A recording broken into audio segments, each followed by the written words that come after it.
வணக்கம். ஓம் முருகா. ஆறுமுக பெருமானுக்கு நடைபெறும் திரிசத அர்ச்சனை மிகவும் சிறப்பு வாய்ந்ததாகும். திரி என்றால் 3 என்றும் சதம் என்றால் 100 என்றும் பொருள்படும். அதாவது திரிசதம் என்பது 300 ஆகும். சூரபத்மன் என்ற அசுரன் தான் பெற்ற வரத்தின் வலிமையால் கர்வம் கொண்டு தேவர்கள், முனிவர்கள் என அனைவரையும் கொடுமை செய்தான். இதையடுத்து தேவர்களின் வேண்டுகோளின்படி முருகப்பெருமான் சூரபத்மனை வதம் செய்து அனைவரையும் காத்தார். எனவே தேவர்களின் தலைவனான இந்திரன் தலைமையில் தேவர்கள் கூடி முருகப்பெருமானுக்கு புகழ் சேர்க்கும் வகையில் செய்த அர்ச்சனையே திரிசத அர்ச்சனையாகும்.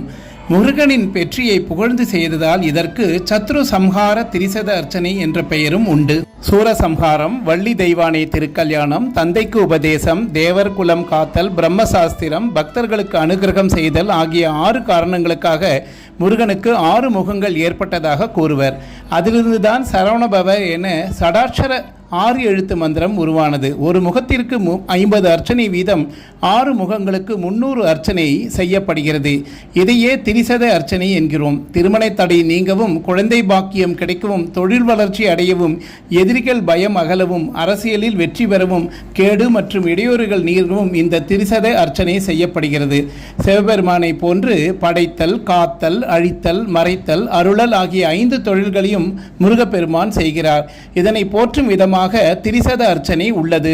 விசாக நட்சத்திரம் என்பது 6 நட்சத்திரங்கள் ஒன்று கூடிய ஒரு நட்சத்திரம். முருகப்பெருமானும் 6 திருமுகங்கள் திகழ்பவர் என்பதால் அந்த நட்சத்திரத்தில் அவர் அவதரித்தது மிகவும் சிறப்பு வாய்ந்ததாக கருதப்படுகிறது.